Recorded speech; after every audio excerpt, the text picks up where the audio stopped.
You know, the crisis could also cost city employees their jobs. Mayor de Blasio has not ruled out the possibility of layoffs, and some frontline workers could be among them. Listen. Right now, what I'm staring down the barrel of, and cities and states all over the country, people are either acting on furloughs and layoffs or preparing for furloughs and layoffs of the exact people who have been the heroes in this crisis, who we should be celebrating and supporting: the first responders, the healthcare workers, the educators. How are we going to support these people who we need if we don't have any money? So New York City Comptroller Scott Stringer joining me now to explain just how dire this situation is for the city. So good morning to you, Mr. Stringer. Thank you again for joining us. This is front page news this morning, the cover of the Daily News saying that 70s show, meaning we could see what happened in 1970s in terms of problems in New York City because of this. You know, we're facing an $8.7 billion budget gap here. We know this. So in your opinion, are layoffs and furloughs, are they the only answer to this? Well, first of all, you don't start with the people who are saving our city, the frontline city workers who literally wake up every morning and put their lives to risk. Why do you come out and that's the first thing you say? We already project that there's going to be 900,000 people who had jobs that no longer have jobs by June. So adding to the unemployment of this city literally makes no sense. And why do you start with the people who are most vulnerable and their families? I said to the mayor, we can help here. You should employ the 4% cut to your city agencies, not to get rid of the workers, but to get rid of the inefficiencies, the big fancy contracts, the bloated bureaucracy that I've identified in this city for years. You got to start thinking like a budget, thinking having a strategic budget plan is the way to go. Right. So you're saying not to furlough, but to cut from each individual agency. So how would those cuts actually play out then?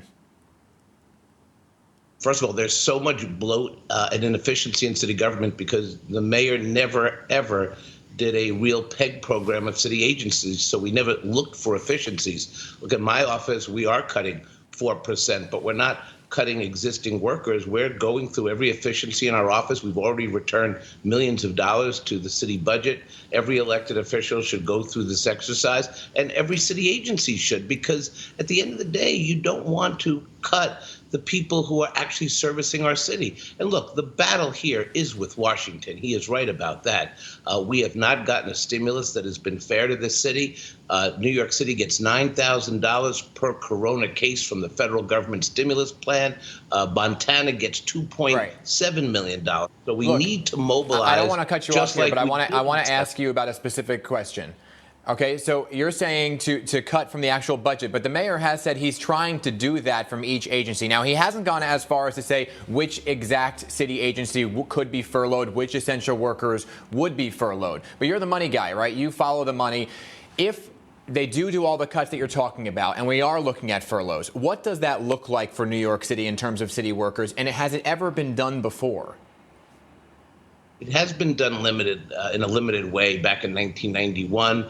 We did have layoffs in the 1970s, and obviously that is something that should be talked about as the last resort.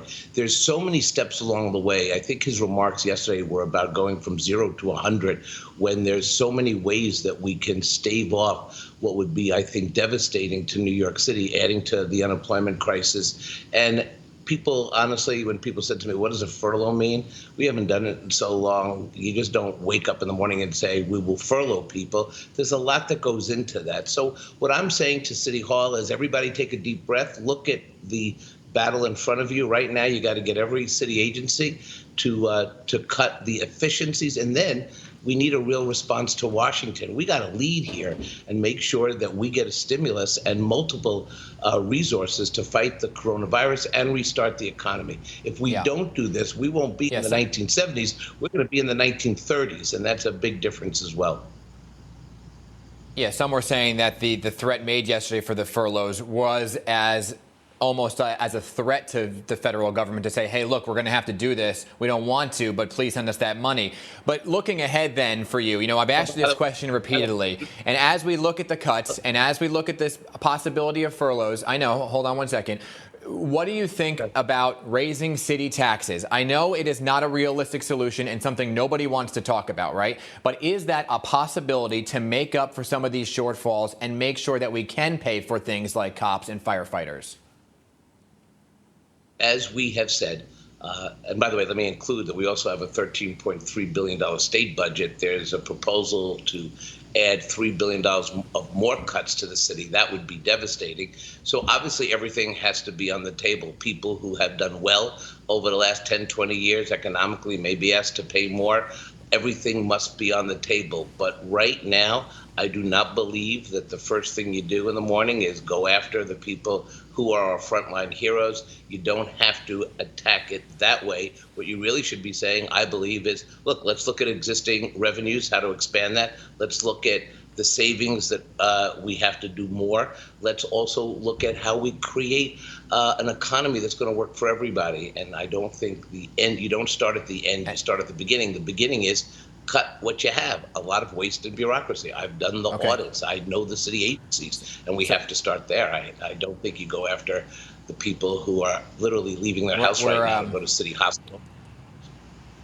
We're out of time here, but I know it's not an easy question, but yes or no, do you think the city needs to possibly look at a tax increase?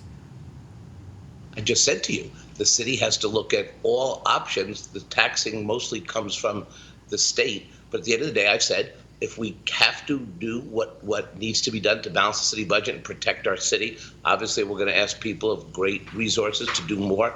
But that is something that we have to think about in a total economic package. You could call up every day and say, should we do a furlough? Should we do a tax cut? Why don't we come up with an economic package and get our money from Washington and lead that way? I think that's more effective.